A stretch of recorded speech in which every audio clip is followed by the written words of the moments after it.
संतोष देशमुख हत्या प्रकरणामध्ये सर्वच्या सर्व आरोपींवर मोका लावण्यात आलाय वाल्मिक कराड्यांना सोडता। हा मोका नेमका काय आहे, मोका कधी लावला जातो, मोका लागल्यानंतर शिक्षा काय मिळते, सगळ्याच गोष्टीवरती प्रकाश टाकूया। नमस्कार मंडळी, स्वागत आहे आपलं ट्रेंड मराठी या लोकप्रिय चॅनल मध्ये। मोका याचा फुल फॉर्म करायचा झाला तर Maharashtra control of organised crime act असा होतो। मोका कायदा हा त्याच्यासाठी बनवलाय। याच कायद्याचा आधार घेऊन शहरातील संघटित गुन्हेगारीवर नियंत्रण मिळवण्यासाठी मोठं यश आलंय। मुंबई नंतर पुणे पोलिसांनी या कायद्याचा प्रभावीपणे वापर केलाय। मोकाची कारवाई केलेला खटला हा विशेष कोर्टात चालवला जातो। मोका कधी लागला जातो? खरं तर गुन्हेगारी पार्श्वभूमी तयार करणाऱ्या आरोपीला पोलिसांकडून प्रथम समज दिली जाते, पण या संधीचा आरोपीने गैरफायदा घेतला तर तो पोलिसांच्या रेकॉर्डवर येतो। आरोपीवर अटकेची तसंच नंतर तडीपारचीही कारवाई होते। अशा आरोपींना अटक केली जाते, तरी सुद्धा आरोपीमध्ये सुधारणा न झाल्यास त्यावर तडीपाराची कारवाई केली जाते आणि त्यानंतर आरोपीमध्ये जर का सुधारणा होत नसेल तर अशा वेळी पोलिसांना मोका अंतर्गत कारवाई करण्याचा अधिकार आहे। कुणावरती मोकाची कारवाई होते?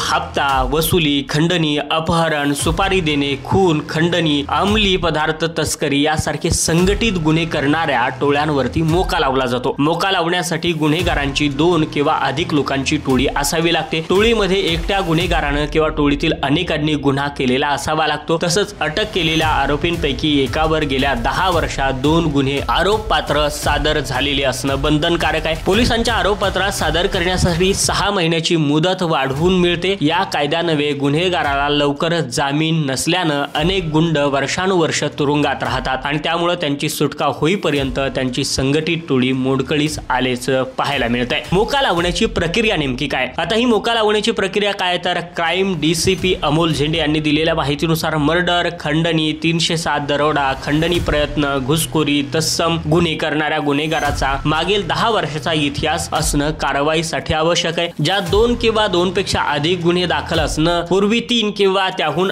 जास्त शिक्षा झालेली असणं, अशा गुन्हेगाराला मोका अंतर्गत कारवाई होऊ शकते। त्याचबरोबर जे गुन्हेगार आणि गुन्हेगारी टोळ्या ज्यांचा हिंसाचार आर्थिक कायद्यासाठी जे गुन्हे करतात अशा गुन्हेगारांवरती महाराष्ट्र संघटित गुन्हेगारी प्रतिबंधक कायद्याअंतर्गत म्हणजेच मोका अंतर्गत कारवाई केली जाते। आता सगळ्यात महत्त्वाचा प्रश्न की मोका लावल्यावर शिक्षा काय मिळते बाबा? तर मोका लागल्यानंतर आरोपीला अटकपूर्व जामीन मिळवता येत नाही। सगळ्यात महत्त्वाची गोष्ट आणि ते म्हणजे भारतीय दंड विधान संहितेच्या लावलेल्या कलमानुसार जेवढी शिक्षा असेल तीच शिक्षा मोकाच्या कलम 3(1) नुसार देता येईल। ही शिक्षा किमान 5 वर्ष ते जन्मठेपीपर्यंत असू शकते। त्यामुळे किमान दंड 5 लाखापर्यंत असतो। तसंच दोषींची मालमत्ता जप्त करण्याची ही तरतूद या कायद्याअंतर्गत आहे। संघटित गुन्हेगारी करून जर आर्थिक फायदा घेतला जात असेल किंवा टोळी तयार करून जर गुन्हेगारी करत असाल तर संदर्भात मोकाची तरतूद केली आहे। संतोष देशमुख हत्या प्रकरणामध्ये जे आरोपी आहेत त्या सगळ्यांवरती मोका लावल्याची काल बातमी आली आणि मोका लावला म्हणजे नेमकं काय केलं या सगळ्या गोष्टी खरं तर